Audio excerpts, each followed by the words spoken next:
మీ అల్లుడు నరేష్ కుమార్ రెడ్డి గారు మదనపల్లి సిటిఎం మిల్లులో అరంగేట్రం చేయగానే అప్పుడు అల్లర్లు జరిగాయి.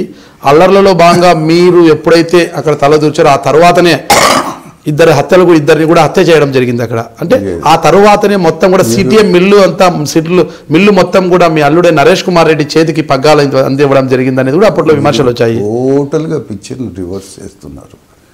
నేను అక్కడ సిటిఎంలో ట్రేడ్ యూనియన్ నాయకుడిగా ఉన్నప్పుడు బహుశా చిన్నపిల్లోడు అయి ఉంటాడు.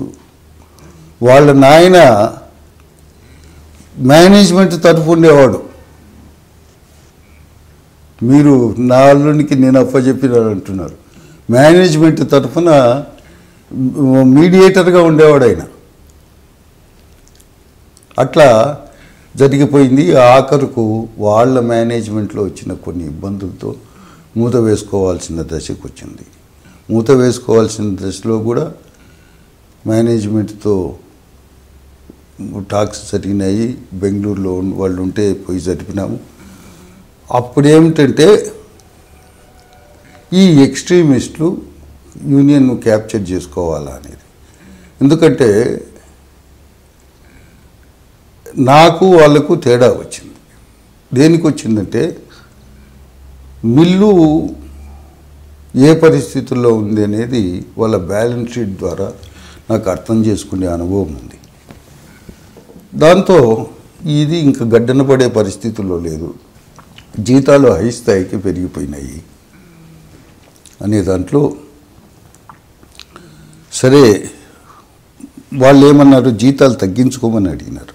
లేదండి, జీతాలు తగ్గించుకోవడం కాదు, మాకు గ్రాట్యుయిటీ రావాలా, మా గ్రాట్యుయిటీ మాకు ఇచ్చేసి టెర్మినేట్ చేయండి, కాకపోతే ఎక్స్పీరియన్స్డ్ వర్కర్స్ కావాలంటే మళ్ళీ వీళ్ళని రిక్రూట్ చేసుకోండి, అంతేగాని వీళ్ళను జీతం తగ్గించడం అనేది నేను సమ్మతించనని చెప్పినాను. దానికి వాళ్ళు కూడా ఒప్పుకున్నారు. దాంట్లో ఉన్న చిన్న ఇబ్బంది ఏమిటంటే గ్రాట్యుయిటీ అనేది చివరిగా వచ్చే జీతం ఎంతో దాంతో లెక్కేస్తారు. దాని మల్టిప్లికేషన్స్ నీకు జీతం తగ్గించడానికి ఒప్పుకొని తర్వాత రిటైర్ అయితే ఆ వ్యక్తికి చాలా వ్యత్యాసం వస్తుంది అతనికి వచ్చేది రావాల్సిన గ్రాట్యుయిటీలో.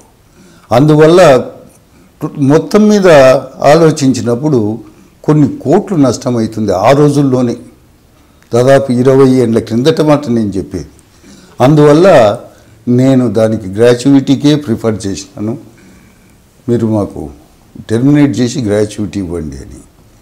దాన్ని వాళ్ళు వ్యతిరేకించినారు. ఇది ఎక్స్ట్రీమిస్టులు. వాళ్ళు తలదూర్చిన తర్వాత నేను పూర్తిగా దాని నుండి తప్పుకున్నాను.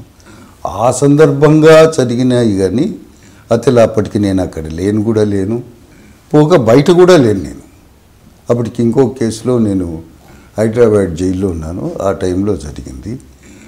ఆ జైలు నుండి బయటకు వచ్చిన తర్వాత నరేష్ కుమార్కు నా కూతుర్ని ఖాయం చేయడం జరిగింది. అప్పటికి నరేష్ కుమార్ ఇతడు కూడా ట్రేడ్ యూనియన్ లీడర్ కూడా కాదు. నేను మీ రమణారెడ్డిని, రచయితను, ప్రొద్దుటూరు మాజీ ఎమ్మెల్యేను. మీరు చూస్తున్నారు ఐ డ్రీమ్ న్యూస్.